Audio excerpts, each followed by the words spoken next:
আসসালামু আলাইকুম বন্ধুরা, কেমন আছো তোমরা সবাই? আশা করি খুব ভালো আছো। আমার ভিডিওটা অবশ্যই দেখবে। আজকে চলে এসেছি কিন্তু তোমাদের সঙ্গে আবার একটা নতুন রেসিপি শেয়ার করতে।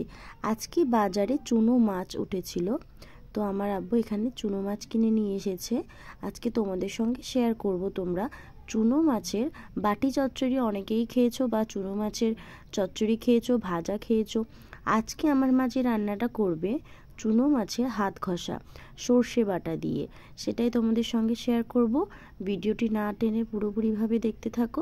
আর চ্যানেলে নতুন বন্ধু হয়ে থাকলে সাবস্ক্রাইব করে পাশে থেকো। ভিডিও দেখার পূর্বে একটি লাইক করতে ভুলবে না। তো বেশি কথা না বাড়িয়ে চলো ভিডিওটা শুরু করা যাক। তো প্রথমেই এখানে দেখছো চুনো মাছগুলোর পেটের থেকে পটকাগুলো বার করে নিয়েছি, খুব সুন্দর করে মাছগুলোকে ধুয়ে নিয়েছে। এরপরে চলে যাচ্ছে সোজা রান্নাঘরে। এখানে মাছের বাটনাতে আমার লাগছে একটু কাঁচা জিরে আর সর্ষে আর কাঁচা জিরেটাকে কিন্তু খুব ভালো পরিমাণে মিহি করে বাটতে হবে, যাতে এর মধ্যে একটা দানাও বেঁচে না থাকে, তাহলে কিন্তু খেতে একটু দিতে লাগবে। আর এর সঙ্গে ছিল কাঁচা লঙ্কা, খুব সুন্দর করে একসঙ্গে বেটে নিয়েছে মা। কাঁচা লঙ্কাটা কিন্তু অল্প একটু গোটা ছিল, যার জন্য কিন্তু ঝালটা একটু বেশি না হলে ভালো লাগবে না। চুনো মাছের চচ্চড়িতে সবসময় লঙ্কা বেশি হলে একটু ভালো লাগে। আর মাছগুলোকে কিন্তু মা শুকনো কড়াইতে দিয়ে দিয়েছে, তেল ছাড়া। এখানে কিন্তু লবণ হলুদ ছাড়াই মা সবার আগে মাছটা দিয়েছে। তো তোমরা দেখে নাও মাছটাকে মা কীভাবে এত সুন্দর একটা রান্না করলো। মাছটা দেওয়ার পরে চুনো মাছের সঙ্গে একটু ঝুড়ি ঝুড়ি করে আলু কেটেছিল, আলুগুলো দিয়ে দিয়েছে। আর একটু পেঁয়াজ কুচনোটা কিন্তু একটু বেশি পরিমাণ লাগবে।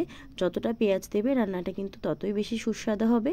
আর এরপরে যে বাটা মশলাটা ছিল, জিরে আর সর্ষে বাটা আর কাঁচা লঙ্কা, এটা ভালোভাবে দিয়ে দিতে হবে এর মধ্যে। আর দিতে হবে পরিমাণ মতো সর্ষের তেল।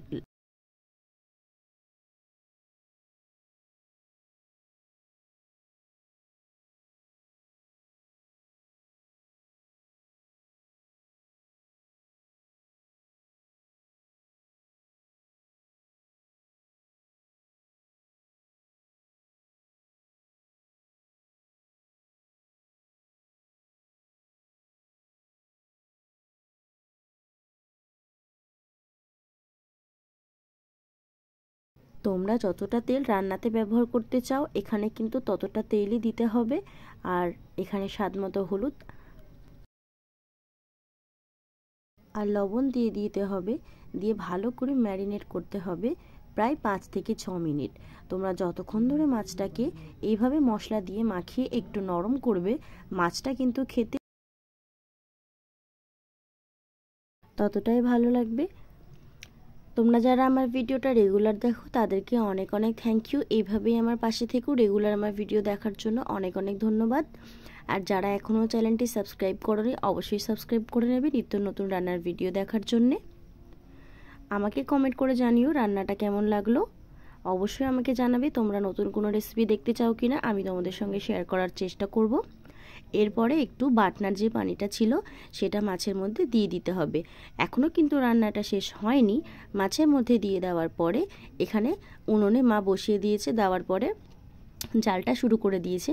মাছটা আস্তে আস্তে কিন্তু সেদ্ধ হতে শুরু করেছে। এখানে খুব বেশি পানি দিলে কিন্তু ভালো লাগবে না। তো বন্ধুরা, পানিটা পুরোপুরি শুকিয়ে আসলে মাছগুলোকে তুলে নিতে হবে। রান্নাটা হয়ে গেছে। তো কেমন লাগলো চুনো মাছের হাত ঘষা অবশ্যই জানাবে। কালকে আসবো নতুন কোনো ভিডিও নিয়ে। আজকের মতো এই পর্যন্ত, সবাই ভালো থেকো। খোদা হাফিজ।